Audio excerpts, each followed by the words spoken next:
and some more popping in, which is fantastic. So I think as we're at 5 past, we shall kick off. So welcome everyone. My name is Sophie Shrubsole. I'm one of the team here at Westminster Business Council. For those of you that don't know, Westminster Business Council, or WBC as I abbreviate it to, just so that I don't have to say it out loud every time. WBC is a business connections agency, and we support about 3,500 entrepreneurs, SMEs and corporate organisations with access to intelligence, access to events like this, and also we provide introductions so that you can meet your next customer. Today we're joined by Jonathan Hand, who is also known as the Lease Negotiator. Now, we have designed this event specifically because one of the key issues that was facing our members across Westminster and central London was negotiations with landlords, particularly as we go through this period. Being able to have proper conversations with our landlords was an issue that kept cropping up. So when I met Jonathan again online at another networking event, I knew exactly that he was the type of person that I wanted to be able to put in front of our members. So it's great to have Jonathan with us today. Jonathan has been in the commercial property sector for the last 30 years. This is where we all say that he definitely doesn't look a day over 30, so that's not true. But firstly as a commercial property agent, and now as the lease negotiator. So it's always really helpful for me and for the presenter to be able to see you, but if you're feeling a little camera shy, that's completely understandable. If you want to ask questions, it's again great if you can ask them yourself through unmuting yourself. But again, if your mic's not working, if you're having any issues, there is a chat box. So just on the top right hand side of your screen, you should see a little chat function. So if you want to type out any questions, then I'll read them out for you. That's not a problem. So I want to start by saying that Jonathan is going to break his talk down into 3 sections. And after each section, he will take questions as well as we go through. So I'm just going to make Jonathan the presenter, press a couple of magnet buttons, and he'll be able to share his screen with us. Hopefully. All right, over to you. Just bear with me a second whilst I get all up and running. So, good afternoon, everybody, and thank you, Sophie, for the introduction and inviting me on to talk this afternoon. So, over the next hour or so, what I'd like to do is guide you through the conversations and negotiations that I've had with landlords over the past 30 years. And what the aim is to provide you with some really useful information that will allow you to make better informed property decisions and avoid the common pitfalls that a lot of tenants can fall into, which often comes at a financial cost. So, as Sophie said, the webinar is split into 3 parts. First part looks at why tenants get caught out. The second is some of the secrets that I have and use in terms of negotiating with landlords, and more commonly, I suppose, their property agents. And then I'll finish with how you can better protect yourself and your business moving forward. At the end of each section, there is an opportunity to ask me any questions, and hopefully we can get all wrapped up within the next hour or so. So let's jump straight in and look at why tenants get caught out. So I speak to a lot of business owners, and one thing that is often said by them is that at some point they've been caught out by their lease, which is often a surprise because these are the things that obviously leases are agreed at the start, but something later on comes out unexpected and catches them out, which often leads to financial cost and loss, and it often forces them to put projects on hold, cancel, and change direction. So I think in terms of looking from a business owner's perspective, why is it that they get, why do you get caught in these leases that you can't necessarily get out of? And in essence, there's a myriad of reasons, but the four I really want to focus on are these four. And the first one comes back down to lack of knowledge.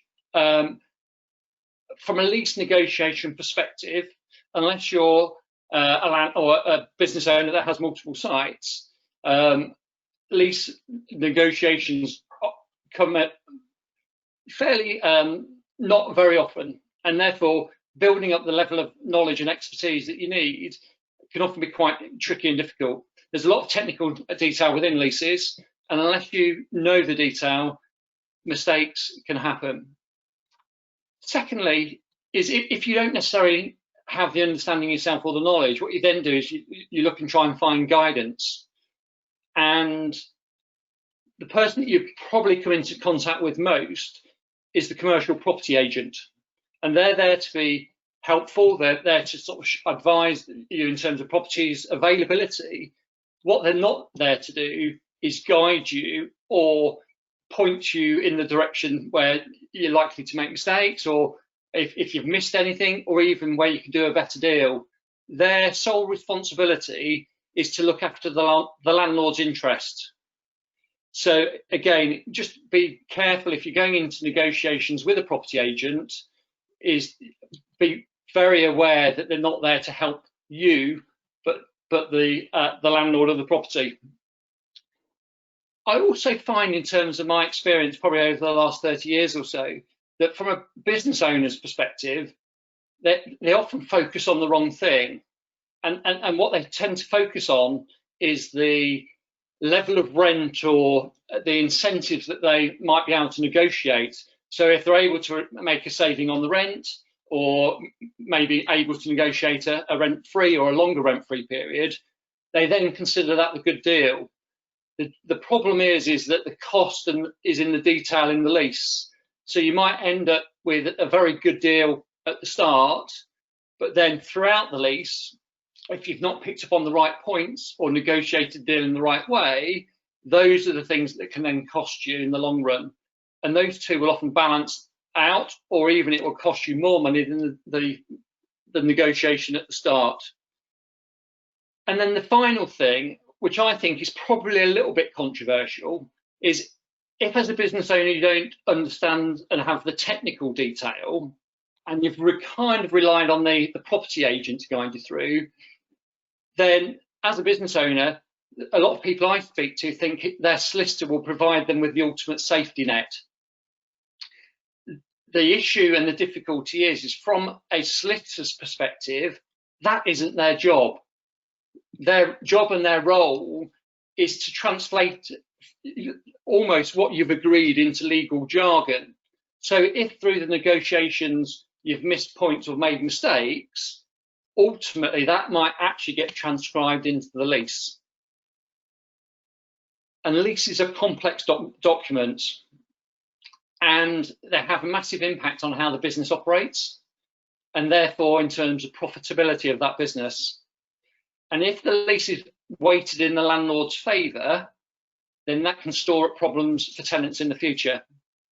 One of the comments that I like a lot is there is no second chance to get the lease terms right.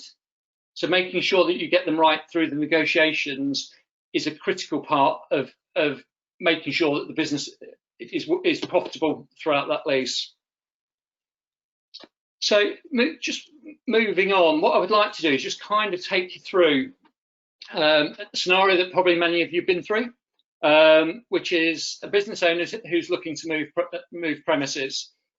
So typical business owner is multi-talented, they're trying to juggle sort of numerous and various things, and then is looking to expand their business or contract, if obviously depending on sort of the state of the market at the time. So one of the things that he first needs to do is he comes up with an idea in terms of the property process, and he gains an idea in terms of his requirements, the thing that he's looking to find and identify. This instance, it's an industrial building, so he's thinking things about the location, size of the building, car parking, access arrangements, power, racking, storage, offices, and budget is obviously a key part of that process. So once he's identified what he wants, the next stage is to go into the market, and that brings you into contact potentially with the commercial property agents and or landlords. So the business owner will obviously relate and speak to the property agent and give him full details in terms of what he's after. And that can be either done through email, searching the internet, or phone call. And out of that process, what happens is information is sent through in terms of what is available. But bearing in mind on this process, the commercial property agent is acting for the landlords. So the information that comes through is very much landlord orientated rather than what is right for you as a business. This process might take days, it might take weeks, it might take months, and in some cases it might take years trying to find the right building for your business. And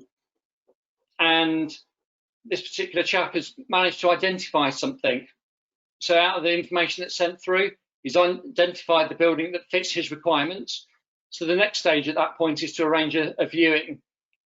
Typically there, the agent will show you around. And what the agent is doing through this process is mining the business owner for information. And that information will then be used potentially against you in terms of the negotiations. And I think in terms of negotiations, and again, there is often an out of balance here, because unless the business owner has got all the technical detail, the business owner is in negotiations with somebody who is very, very experienced, who knows the technical detail within leases, who knows the market, who can understand the process. And at that point, it ends up being, or can be, a very one-sided negotiation. So a lot of people, or some people, refer to negotiations as a win-win scenario. In leases, this is very rarely the case. I think it ends up often being a win-lose situation, and often with leases being very much weighted in the landlord's favour rather than the tenants. But there is an opportunity to change that. But please, if there's only one thing that you take away from this presentation today, it is that the property agent and commercial property agent isn't there to help or guide you. They're not there to point out what mistakes you're making. They're not there to point out what you may have missed, and they're certainly not there to point out whether you can be doing a better deal. And at each point of this process, and interactions with the commercial property agents, there is an opportunity to make mistakes. So in terms of examples, what I'd like to do is just give you a sort of few examples of, in my experience, where most tenants potentially get caught. And the first one, which I hear the most, and is probably the biggest area of disputes, is dilapidations. And dilapidations can happen throughout the lease, but typically happen at the end. And these are the repairs that the landlord expects the tenant to do when vacating a building. And these are typically based around what's known as a full repairing lease. And the full repairing lease means is the obligation is on the tenant to keep the building in often full and substantial repair, which is and can be very onerous. So in order to mitigate that, there are ways in which, from a tenant's perspective, you can protect yourself. And one of those is taking an internal repairing lease. So that basically means, from a tenant's perspective, you are responsible for the interior of the building and the landlord becomes responsible for the exterior. Typically, landlords don't like that because obviously there is a cost implication to them in order to maintain the building. And from their perspective, it's far easier to pass that liability and the obligation onto the tenant. So it is most common for tenants to sign full repairing leases. But even on this basis, there is an opportunity from a tenant's perspective to mitigate and to reduce your liability. And that's by what's known as a schedule of condition. And this basically records the condition of the property when you take over and kind of draws a line in the sand that you don't have to be responsible for putting the building into any better state than evidenced by the schedule. However, there is a further catch, and this is, I see this very commonly in leases, in that for the tenant to be fully protected, the schedule of condition needs to be referred in the repairing clause, but also the decoration clause. And so often it refers to it just in the repairing clause and misses out the decoration clause. So therefore, at the end of the lease, the tenant thinks they're fully protected. In reality, they then have to decorate the property on exit. A case in point here is I was acting for a firm of solicitors, and I was involved in their relocation, not having been involved in their previous lease. And one of the questions I always like to ask somebody who's moving is, do you know what your liability is for coming out of a building? Tenants often underestimate it, are not aware of it. And at that point, if tens of thousands come out of the blue in terms of a dilapidation schedule, that can often knock your desire or your need or your ability to proceed with the deal. And this solicitor said to me, we don't need to worry about it. We've got a full schedule of condition. We're absolutely safe. A week or so later, he rang me and said, oh, just realised it's in the repairing clause, but it's not in the decoration clause. We've now got a quote to decorate the entire building, which was £15,000. £15,000 that they weren't expecting. It didn't have an impact on them moving, but it could quite easily have. So that's the repairing liability. One thing that sits quite close to that and irks an awful lot of tenants is reinstatement. So often when a tenant takes on a building, they want to fit it out to their own requirements. So often they'll go in and spend quite large sums of money in terms of putting up partitioning, maybe changing carpets, changing lighting, adding canteen facilities. And then what happens is, as part of the license to alter or change the building, there's a phrasing there called reinstatement. And that reinstatement provision means that the tenant on lease exit then has to strip back all the property to how it was originally, which potentially could cost, again, some fairly large sums of money. So if you are carrying out alterations which you genuinely think will add value to the building, as part of the negotiation process, try to negotiate that those things don't have to be reinstated, because ultimately that will save you a lot of money on exit. The third common issue is about contracting out. And some of you may be in contracting out leases. Some of you may know what contracting out leases means.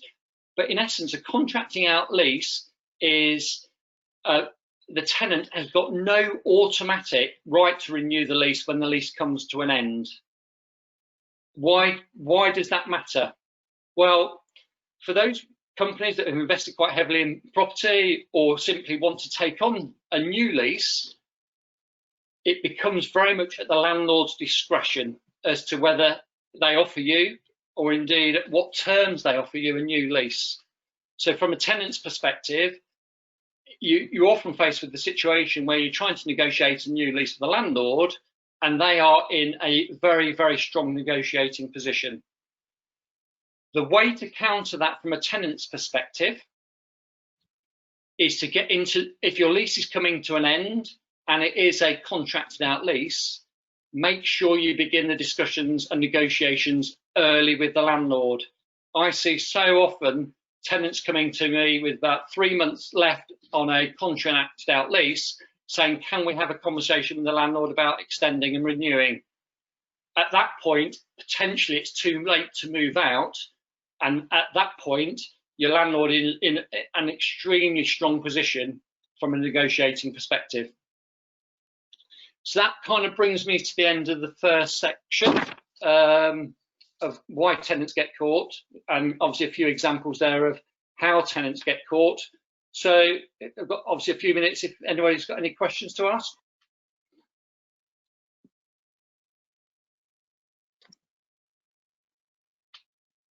If anyone doesn't want to ask questions via the mic, then again, please feel free to. Okay, someone's used the chat box. On Jonathan, on your first slide, can you repeat the third point? Do you remember what your third point was? Yes, so I think in terms of the third point there was about the business owner having the wrong focus. So whereas what business owners tend to focus on is very much the sort of the financials up front. So they're looking at, can we get a reduction in rent? Can we look at the lease incentives? And if they achieve those, they think they've got themselves a good deal. The dilemma is the actual cost of the finance or the details in the lease. So things like your dilapidations in terms of reinstatement, potential break clause issues, rent reviews, contracting out. These are things that are the sort of the detail of the lease clauses, which can actually cost you a lot more money if you don't get them right. So the focus is very much from a business owner's perspective, whether they've got a good financial deal initially, but what they should be looking at is the lease in its entirety. Perfect, thank you. Do you want to raise the point that you spoke to me earlier about, Sophie, in terms of sort of short-term leases? Yes, yeah, absolutely. So there was a piece in the FT this morning talking about leases becoming shorter and how that is considered to be a greater benefit for the tenant, gives them a bit more flexibility and power. Could you comment on that? Is it really a true benefit for the tenant having a shorter lease? Certainly, and I've got a real life working example at the moment. So, and I'll probably come in to touch on this in a little bit more detail later in the presentation. But I think in terms of short-term leases suit certain types of business, but they don't suit everybody. And the issue that you have with short-term leases is that landlords will pretty much insist that they're contracted out, which also then leads on to this issue that if you start to build up your business in a property where you've got a 3-year lease and then suddenly it comes to an end and you want to renew, then the landlord is very much in a very, very strong position at that point to dictate the lease terms to you going forward. Mm-hmm. So I think short-term leases are great, but I think one of the things I'll share with you later in the presentation is a way that is better set from a tenant's perspective. Okay, thank you. Moya has also posted a question. She says, I have a lease with a break and the landlord has said that the rent may increase, but that I won't know about the new rent until after that break date. Is this permissible? Yeah, Moya, unfortunately, and again, it's another point I'm going to be raising later in the presentation. This is one of the dilemmas that tenants have, and it just causes, it is an issue. And if you allow me just to sort of touch on the point a bit later in the presentation, because I do cover that off. But there's no way of knowing if the break clause is earlier than the rent review date, as it were. But if you're happy, can I cover that off later in the presentation? Great, thank you, Jonathan. All right. Shall we sort of move on to second? Sure. Yeah, I've got one more question, but we'll come on to that in a bit. Okay, to move on. Yeah, go for it. Thank you. So, second part of the presentation is some of the secrets that I have got just in terms of being able to negotiate with landlord and or their property agent. I think there's there's lots of different reasons why people own commercial property, but I think the two that are most prevalent and common are wanting to maximise financial returns, and secondly, security of income. Sometimes they don't actually sit together. So from a negotiation perspective, what as a tenant or business owner, what you need to try and understand is what is the landlord's motivation. So, and I'll just sort of explain why they don't sit together. So, for example, often landlords will charge more rent on shorter term leases. So that's often about maximising financial returns. So if, for example, the normal rent is 50,000, and as a tenant you go, do you know what, can I have a really short term lease? Let's have a 12-month lease or a 3-year lease. What the landlord has the capacity and capability to do there is that moves away from normal, and therefore I want a premium to reflect the special and short-term nature of the deal. So from a landlord's perspective, that's about maximising their financials and their rental income. That sits completely differently from a landlord that says, no, I'm not interested in the sort of short-term nature of it. What I would actually prefer is a longer-term deal. So if you sign up for 10 years, what I'm prepared to do is give you some benefits and discounts up front, which is maybe a lower level of rent, but what the landlord at that point is getting is the benefit of a 10-year lease as opposed to a 3-year lease. It's not easy, but trying to, and often the agents will have what the landlord's objectives are. So it's part of the negotiation with the agents is to try and tease that information out, because what you're looking to do is, if you can then structure a deal that works in your favour as a tenant, but offers the landlord something in terms of what they're after, that is definitely the best way, and that's certainly in terms of how I negotiate. So understanding landlord's preference allows you to craft the deal that suits your best interests. But as a business owner, and this kind of leads on to Moya's question and one that you answered earlier. So as a business owner, as a tenant, what is the most important thing for your business? Over the last 4 or 5 months, and even before that, what we've seen is a very rapidly changing world. And therefore, if we're standing here now, flexibility, and obviously you mentioned that in the FT report earlier, Sophie, flexibility is the key to go forward. But is it? Some businesses will suit flexibility. They might have very rapidly changing, expanding or contracting businesses, and they just want to see how to maybe test the water to see whether their service product works before committing to a longer term venture. So flexibility works for those type of businesses. Alternatively, you might have a business that is location dependent. So you buy a location because it works well. At that point, you invest heavily in the building. And at that point, a short-term lease won't work for you. What you're looking for there is security, that you can pay for a fit out, you can make money out of the building, and then potentially sell the business on to somebody else. And having a long-term lease gives you that benefit. What agents and landlords do is they'll often play one off against the other. So it's very much, you can either have the short-term lease or we'll give you the long-term lease. But from a business owner's perspective, I would argue the absolutely best scenario is if you can achieve both. And we can guide you through that process. And that process is taking a long lease and then putting a break clause in it. And a break clause means that you've got the ability to exit the lease before the lease end. So you've got the security of a long lease, ideally, say a 5 or 10 year lease. But then what you have is break clauses at intervals which allow you to opt out of that lease on certain conditions.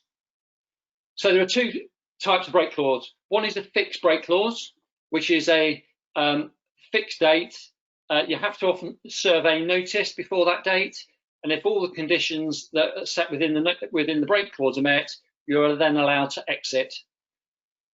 The other break clause is a rolling break clause, where it's just a notice for you to come out. Obviously, that gives you the greatest flexibility. But from a landlord's perspective, obviously, if they're looking for any form of security of income, that causes the landlords an issue. So rolling notice periods are often really difficult to negotiate unless you've got the right landlord on the other end, and that becomes maximising the financial return, and you offer him something in terms of a premium to achieve the flexibility. As Moira pointed out in the conversation, what agents are very clever at doing is lining break clauses up with potential rent reviews. And this is one of the sort of technical details within a lease where a lot of tenants get caught. So often notice periods for break clauses are 6 months. So you have to serve 6 months notice before you can operate the break clause. And what the agents will do, and landlords, they'll often time the break clause with a rent review, which is typically either 3 or 5 years. And the situation at that point is you have to serve notice before the rent review is known. It's a trap that tenants unfortunately fall into, and there's no way around it other than trying to get an agreement with the landlord. But ultimately, the ball is very much in their court. And what essentially that break clause does, it becomes ineffective because you have to make a commercial decision to break the lease actually before you know what the rent's going to be. So typically the negotiations that we get involved with, I will always try and push the break clause notice after the rent review. Landlords can instigate the rent review generally at any time, but if you're coming close to the rent review period and your break notices afterwards, you can get a rough idea. You can go and speak to people that will give you rental valuations, and it will give you a clear indication or a likely indication of where the rent is. But at that point, you can make a very informed decision as to whether you break the lease or not. Without that knowledge, it just becomes really difficult. So from a tenant's perspective, going for a long length lease but with regular break clauses, and break clauses can be set at any time. That is down to negotiation. And you can also have multiple break clauses within a lease. So you might want, for example, on a 10-year lease, you might want to break at 3 and 7 or 3 or 5 or 3 and 8. There's no set standard. It's down to negotiation. The other thing to think about from a tenant's perspective as well is the notice period. And that notice period, from a tenant's perspective, ideally should be as short as possible. Because what happens, if you've got a 6-month or even some cases 12-month notice, ideally you want somewhere to move to before you serve your notice, because you want to know that your business has got a home going forward. And at that point, you need to potentially commit to somewhere else. And the longer the notice period, the more difficult potentially it is then for you to break the lease, but also the greater the opportunity that you've got double overheads. So you've got the building that you're coming out of and also the property that you're then looking to take. So again, from there, so from your perspective and tenant's perspective in terms of negotiations, the way we guide people through this process is to look at why the break, and if it's to obviously the rent going up, absolutely fine. Let's put the break clause after the rent review. Let's reduce the notice period. Let's work out what type of break you need. Is it a fixed break date, or is it a rolling break would be better for your business? These are things that all you need to consider in terms of moving forward. So that brings us to the end of that particular section, Sophie. Excellent, thank you. Pat has asked, are there any good arguments that can be put to landlords to persuade them to revisit the lease arrangements, particularly due to COVID and what we're going through now? leases are binding documents. So from a tenant's perspective, you've got to look at, again, it's trying to work out what the landlord's interested in. What is their motivation? What is their preference in terms of security of income or maximising revenue? And it's then taking a solution to the landlord. And ultimately, at the end of the day, that becomes very much the landlord's decision. But having a conversation with the landlord and working out what opportunities and what you can offer the landlord to vary the lease is definitely a conversation to be had. Obviously, a lot of tenants are struggling, and again, approaching the landlord, and here it's all about communication. I think even all throughout this, it's about communication with either the agents or the landlords to work out what their motivation is. But equally, what you need to do is be very, very mindful in terms of what you're looking to achieve out of it. So if you're looking to achieve something slightly different from your existing lease, it's going in with a plan as to looking to achieve that, but knowing I might have to give the landlord something else to be able to achieve what I want.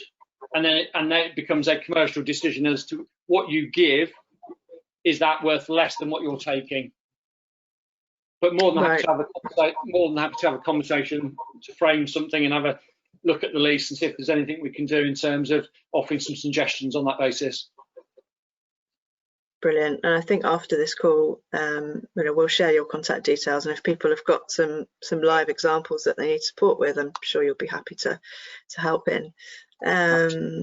We've got a question from Hani, who says, do we still consider the market as a landlord market, and we have to work out options for landlords? It's an interesting one. I think that is so sector and location dependent. Certain markets that I'm involved in are extremely busy.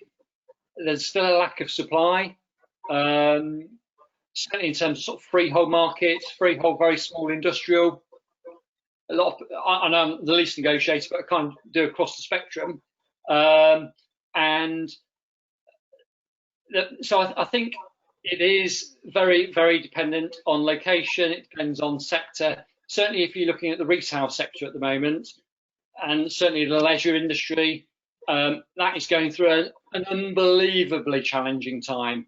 And therefore, from a landlord's perspective, their focus will be trying to do whatever they can to not lose a tenant, because if that tenant is lost, what's the likelihood of somebody else coming along?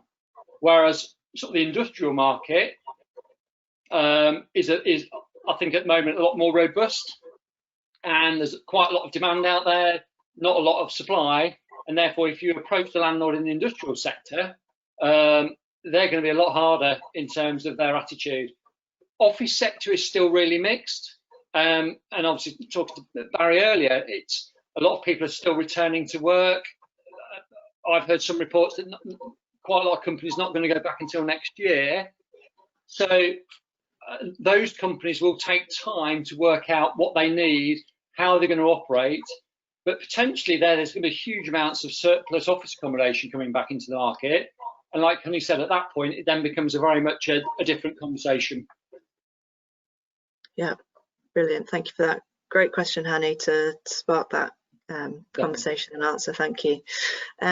We've got, I'll just ask one from Henrik, and then we'll move on to your next section, Jonathan. But Henrik's asked, we're offered a low income interest rate deferral option within our lease. To defer rent, do you have certain adversities to follow such a route? And that might be such a specific one, you might want to answer that directly with Henrik later, or if you've got some comments on that now. That'd be a great idea. But I think in terms of certainly the negotiations I've been involved with around sort of rent deferment, or and it becomes very much, and again, the lease is a binding document, so any attempt by the tenant to withhold rent, it becomes an issue. So again, having a communication and a conversation with the landlord as to what can be done, whether that's rent deferment, a rent holiday, and also the means of which that then the rent is then paid back, is all part of the negotiation process. And again, I think that comes back onto the previous point: how badly or how motivated is the landlord to try and keep you on as a tenant and help you out. I've had certain examples where landlords have gone, absolutely fine, we don't need the money, we want to keep you as a tenant, we'll give you a 3-month holiday, and as long as that's documented, then that's absolutely fine.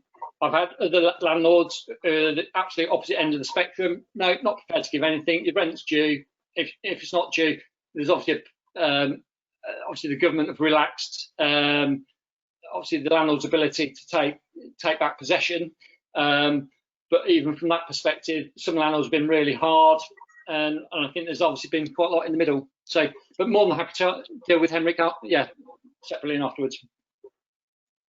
Fantastic. Okay, there's a couple more questions come through, but if you're happy to move on to your last section, I'll come back to those towards the end. Yeah. Thank you. So, final section is all about protecting you and your business. So hopefully over the last 40 minutes or so, you've got a feeling just in terms of how complex leases can be. But lease terms are negotiable, and those negotiations affect the lease terms, and it's the lease terms that then provide the framework for the lease. So getting the lease negotiations right to get the lease terms right means that your lease will be in a much better shape.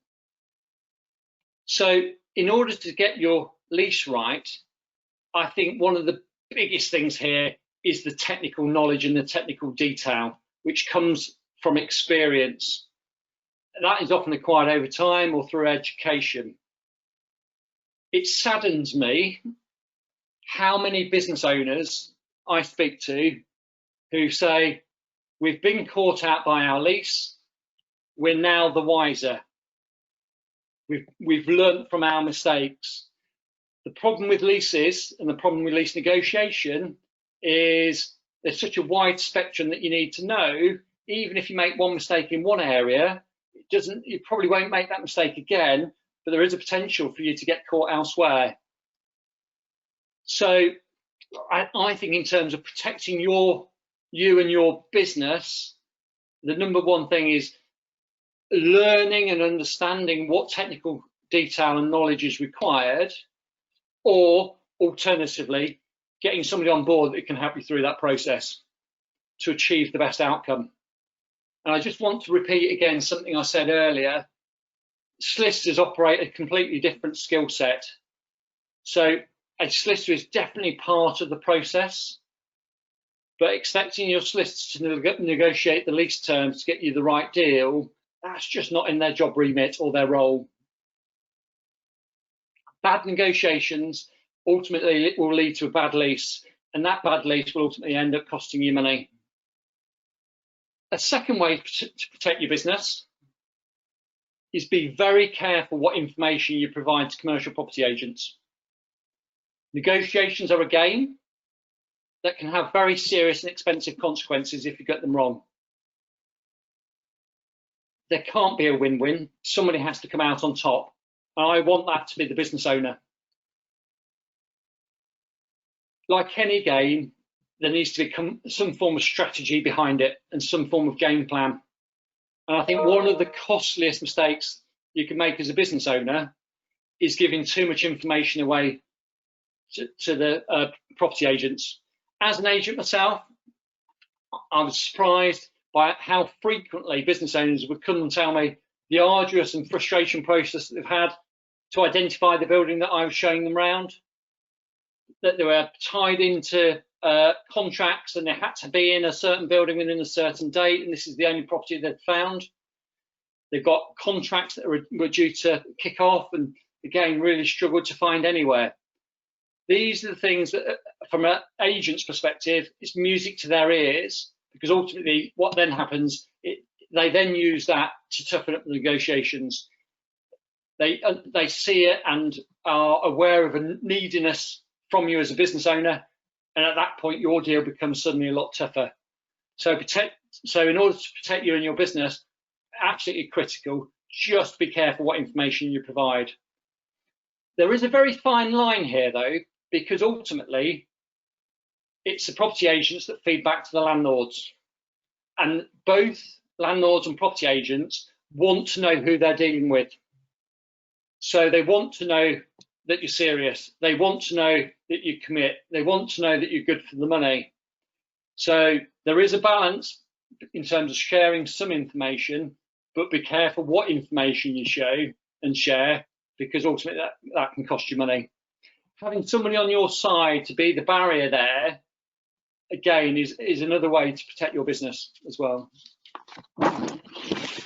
And then the third and final point, and we've touched on it a little bit, is knowing what the landlord's real position is. And often the property agent acts as a barrier to the landlord. But if the landlord is desperate to do a deal, and certainly, again, being aware of sort of markets, and Honey's point there, in previous point, in terms, it depends obviously in terms from a landlord's position. If they are in the retail or leisure sector, knowing what financial implications they're facing, or how desperate they are to do a deal, just allows you to know how far to push. And often, if a landlord is in a more precarious position than not, the chances are you're going to get a much better deal, and on a deal that suits your business, not necessarily the landlord's. So that brings us then to the end of the presentation. I just want to kind of summarise really. So hopefully I've explained and guided through the process in terms of why tenants get caught.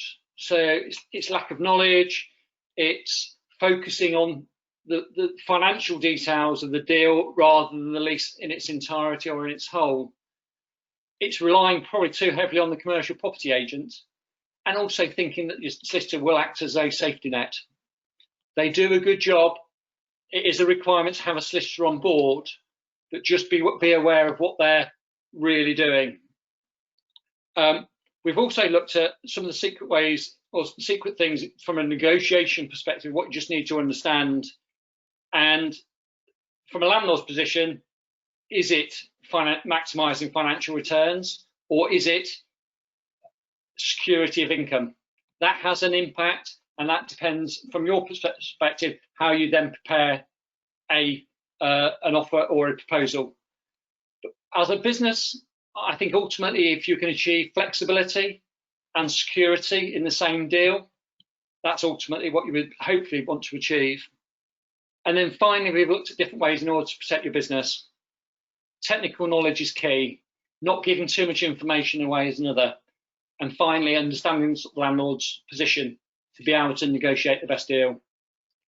I hope that's been useful. I hope it's provided you with some insight into the commercial property world, and I hope it means that you will achieve better outcomes in the future. Obviously, happy to answer any questions either now or please, obviously, get hold of me. And that concludes my presentation. Thank you, Sophie. Brilliant. Thank you so much, Jonathan. Henrik's given you a little virtual applause. Thank you. I got a few more questions in the box that I'm going to ask you. Pat says, could you give a few more examples about giving away too much information, i.e. what would you say is too much information? What shouldn't you say? Yeah, I think in terms of anything with regards to how arduous the process has been, because ultimately at that point, if you've been through a really difficult process to get to the building that you've found, the agent knows that there's a kind of a desperation there for you to take on the building. Mm-hmm. And so anything that, I've been looking for ages, not been able to find the right thing, wandering to this building, and often what you'll find is the agent will stay in earshot of you. So certainly if you're going around with colleagues and the colleagues getting really excited and saying, oh, this is absolutely fantastic, Bob can sit over there, Mary can sit there, the tenant's already bought into the building before the deal's been agreed. Yeah. And also anything that becomes time related. So from an agent's perspective, a typical lease will take, once you've identified the building, negotiations can be done relatively quickly, within potentially 24 hours to 72 hours, depending obviously how accessible and everybody's ready. Getting the lease prepared is anything really from 4 weeks to 12 weeks. So if you're going into an agent and saying, I need to be in this building within the next 3 or 4 weeks, there's an element of pressure and timescale driven there. At that point, again, you either take the building or you don't. Whereas without that, again, the agent is trying to get you hooked into the deal. And so from that perspective, again, it's just a question of just being very mindful in terms of what you say. You can be enthusiastic about the building, because if you're too negative, again, that sends the agent in the other direction and just concentrates on other people. So there is a very, very fine line, which comes through potentially, I suppose, experience more than anything else. But certainly time pressure is one, and also how arduous the process is or has been will bring me our two ultimate ones. Excellent. Okay. Peter has made an interesting comment. He says, most businesses are taking a financial hit due to COVID. My sense is that landlords are not, and are also not willing to share the burden. Given your experience, is that a fair assessment? It is very mixed, and I think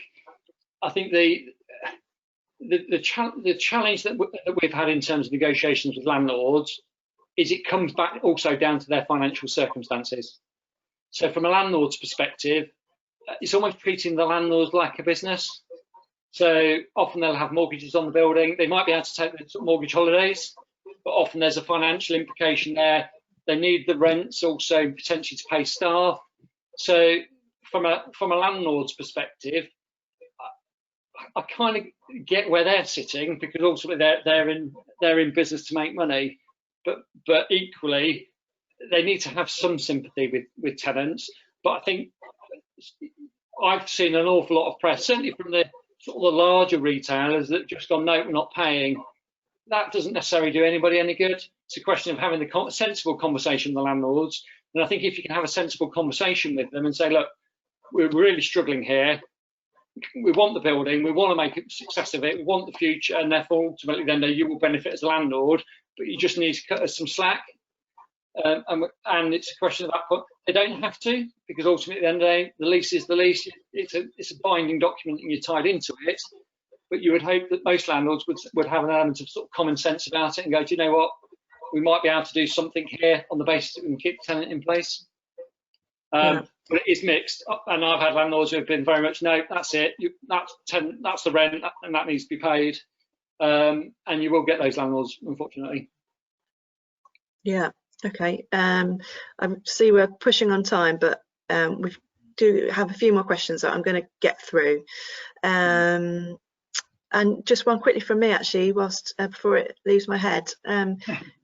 Given everything that we're going through, would you say that having regular communication with your landlord, assuming this has never happened, 2020 is the best year of our lives, is having regular communication with your landlord important to establish that relationship, so that if something does go wrong, they will feel like they need to look after you a bit more? Is that fair? Or is that just really naive? I have to say it's an interesting one, because a lot of the business owners I speak to say, no, never met the landlord, never hear from him, kind of leaves us alone. And like I say, in the normal situation beforehand, that was perfectly acceptable. Most tenants quite happy to get on with the business without any disruption from the landlord, pay the rent, and just go through that normal process. I think the one thing that this has certainly demonstrated is communication with the landlord and sort of building up that relationship. Landlords are businesses, they'll often have boards, and the people that you generally speak to are somewhere down and the decisions made a lot higher above. But having a good relationship with the landlord is, certainly puts you in a good position and a good place to have those kind of really difficult conversations. But obviously some landlords are run by policies, and if the policy is X, then X is what you get, unfortunately. But certainly the more individual landlords, I think it's but I think it is also very, very, very landlord dependent. So I think even if you've got a relationship with a landlord, but they're facing difficulties themselves, they'll just come down probably potentially a lot harder on the tenants. Okay, we've got another one from Basil who says, what are the options open to tenants that are struggling? What's the best way for them to renegotiate current terms? What happens if they default on a payment? Yeah, so obviously defaulting payments, it comes back down to the lease. So obviously there'll be specific provisions in the lease that deal with that. Often interest is due. Obviously at the current time, there is a kind of moratorium on landlords being able to take action against tenants who haven't paid. How long that goes on for, when that comes into place or changes, I don't know at this point in time. I think the difficulty is tenants that have simply withheld payments, the rent is still due. So if you've not paid 2 consecutive quarters, the landlord is potentially just biding the time, obviously when the rules and regulations change, to come back and then serve notice on the tenant. So I think in terms of it's having a conversation with the landlord, certainly the initial conversations I've had with landlords is all then saying, look, can you explore all of your other options first? So can you look whether you can get a bounce back loan or a CBILS? Have you received the government grants? And obviously if tenants have got those, then landlords are a bit more, well, okay, you've had that grant, obviously you now need to pay us the money. But it is having an open and frank conversation with them. And certainly, as was raised earlier, depending on what sector they're in, they might not want to lose you as a tenant. And at that point, the conversation changes, doesn't it, in terms of, right, okay, let's see what we can do in terms of working together. How can we survive here and make it easier for us? But also, at the end of the day, the landlord's going to want something out of it, and it's just understanding their motivation. Okie dokie. Right, I've got one more question, and I'm going to let everyone go and flick through their leases and find out what they're tied into. So, aside from leases maybe getting shorter, what other changes do you foresee going forward? So any trends that you're picking up on? I think in terms of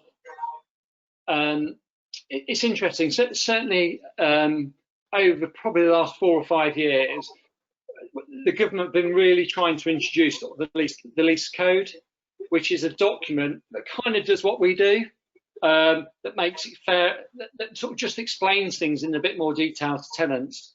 And they try to, it's a recommendation rather than obligatory from a landlord's perspective. Some agents comply with it, some agents don't.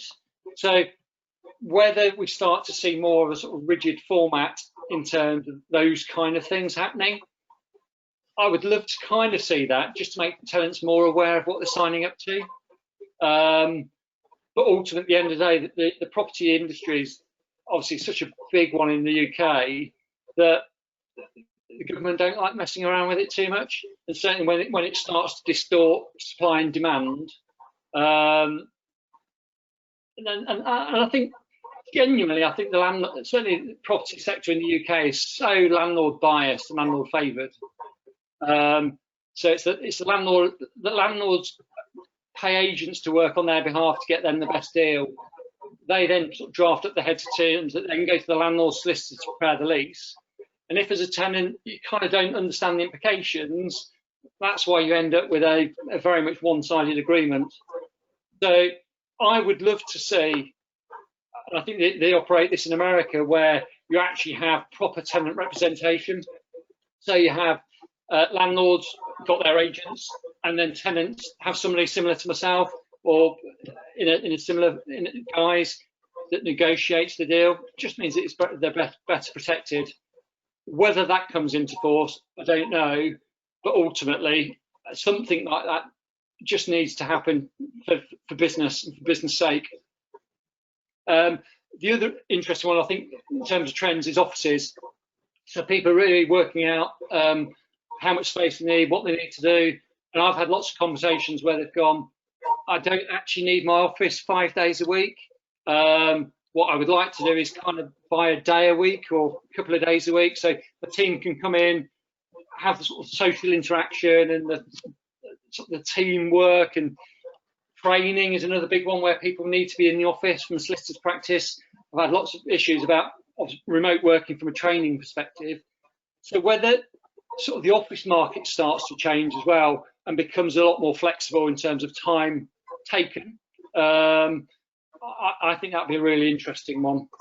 And just for everybody's note, the planning laws are changing. So as from the 1st of September, new planning rules are coming into place, which make changing between uses a lot easier. So I think obviously they're trying to introduce that, certainly from a high street perspective. So lots of different and varying uses can happen in the high street. So I think that'll be a really interesting one going forward, just to see if there's any other demand other than retail. So yeah, I think that obviously there's a few that to look out for. Brilliant. Thank you very much, Jonathan. I think we've gone over our allotted time, so I will draw us to a close. But Jonathan, thank you so much for joining us and for sharing some of your 30 years of experience. Gary's doing a virtual clap. I'll do a virtual clap. There we go. Thank you everyone for logging on and joining us, asking those questions. What we'll do is we'll send out Jonathan's slides so that you've got them to refer to. And we'll send you Jonathan's contact details on that email too. If you want to get in touch with him, please feel free to ask those questions and see if he can help you. So it just leaves me to say thank you again, Jonathan, for coming on. Thank you everyone for listening and asking those pertinent questions. We're in super weird times and the only thing that's getting me through is my Lathwaites delivery once every 6 weeks. So but it's great to see you all and to interact. Please look out for further events from Westminster Business Council. If you think that our membership could be of interest to you in terms of supporting you with lead generation and marketing opportunities, please do have a chat with me, and it'll be great to speak with you. Thanks everyone. Enjoy the rest of your week. We'll see you soon. Thank you. Thanks, Sophie. Thank you.